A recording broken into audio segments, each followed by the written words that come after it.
Salut à tous, bienvenue dans les brèves de l'Écho. Après la mobilisation des fonds pour le financement du projet d'interconnexion électrique entre le Cameroun et le Tchad, les autorités camerounaises se frottent les mains et présentent les retombées économiques de l'infrastructure.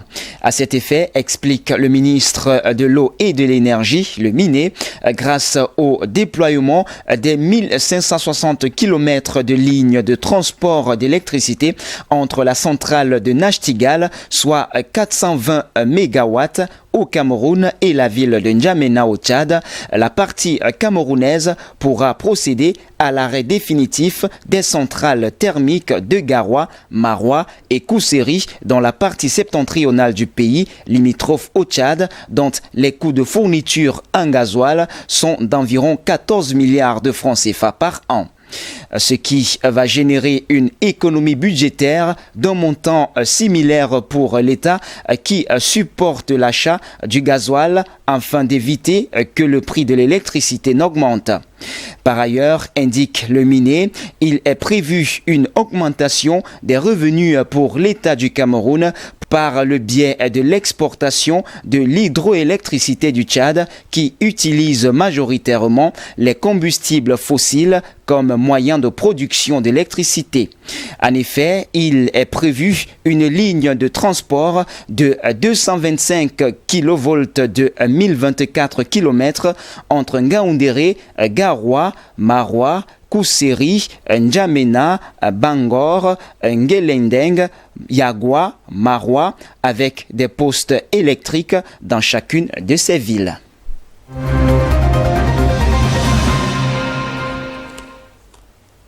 Dans sa note d'information trimestrielle, l'électricien camerounais Eneo annonce une baisse de la production de 32,6% des centrales thermiques installées dans le pays pour approvisionner certaines populations en électricité. Cette baisse de production par rapport à la même période en 2019, souligne l'électricien, est consécutive au rationnement effectué dans certaines centrales pour insuffisance de fuel du fait d'énormes contraintes de trésorerie. Selon les données d'Eneo, ces rationnements ont été plus importants dans les centrales de Maroua et Bertois installés par le Britannique Aggreko.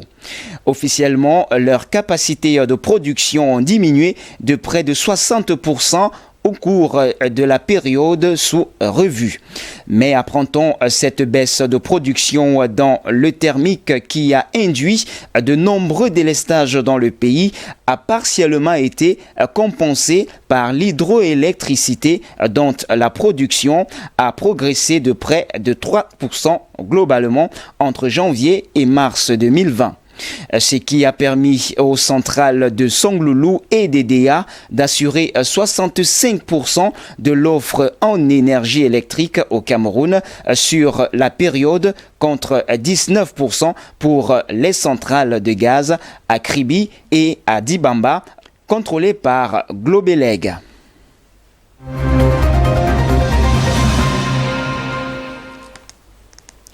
Selon l'Office national du cacao et du café ONCC, l'activité de transformation locale du cacao au Cameroun est évalué en fin d'année 2019 à un taux près de 32% sur l'ensemble de la production camerounaise durant la campagne, soit 264 000 tonnes.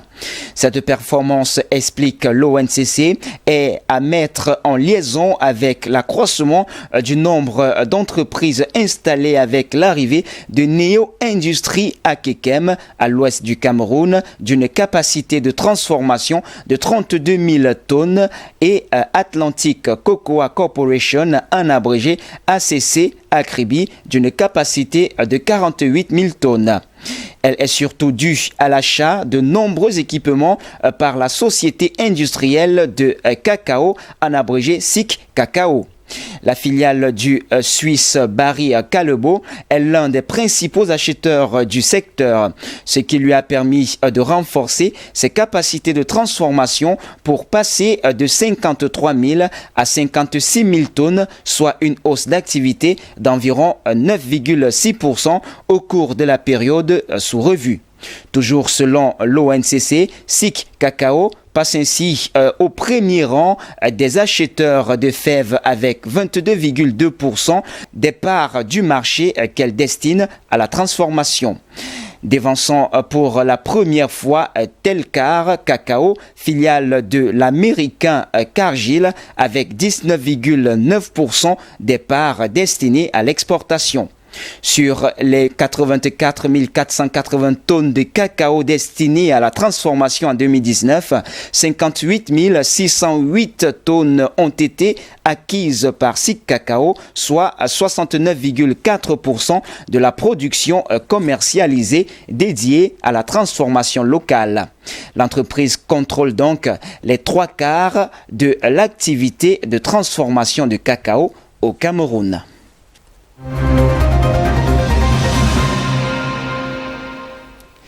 L'interprofession du secteur de café renseigne que le Cameroun a commercialisé 35 215 tonnes de café, soit 7 418 tonnes de café arabica et 27 797 tonnes de café robusta au cours de la campagne 2018-2019. Cette production est en hausse de 39,1% par rapport à la campagne précédente. En fin d'exercice 2019, la Belgique se taille la part du lion. Le pays absorbe 29% des exportations camerounaises pour ce qui est du Robusta et 14,2% pour le café Arabica, ce qui fait 25,9% de l'ensemble de la production commercialisée par le Cameroun lors de cette campagne.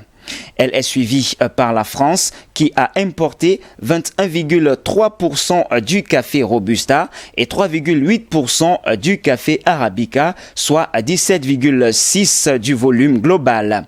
De l'Allemagne avec 60,36% du café Arabica, soit 12,7% du volume global. Viennent ensuite le Portugal avec 10,9% du café Robusta, l'Italie avec 9,6% du café Robusta et les États-Unis avec 17% du café Arabica. L'interprofession révèle néanmoins qu'elle observe une tendance à la baisse des exportations camerounaises au début de l'année 2020, du fait principalement de la baisse de la demande mondiale consécutive à l'arrêt des activités, restauration, industrie, etc. dans les pays européens touchés par la pandémie à coronavirus.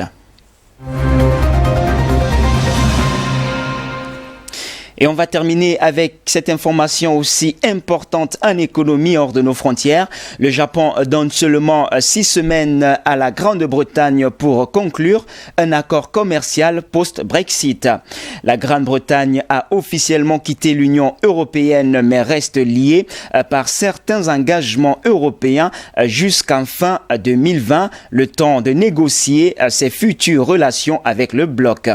Pour éviter un trou en janvier, nous devons adopter cela au cours de la session d'automne de la Diète, entendez le Parlement japonais NDLR, a précisé ainsi Hiroshi Matsuura, principal négociateur japonais au Financial Times. Cela signifie que nous devons conclure les négociations d'ici juillet, a-t-il ajouté. Eh bien, c'est tout pour les brefs de l'écho de ce jour. Mesdames, Mesdemoiselles et Messieurs, merci de nous avoir suivis. Les informations se poursuivent sur nos antennes d'IBS Télévision. Restez donc des nôtres naturellement.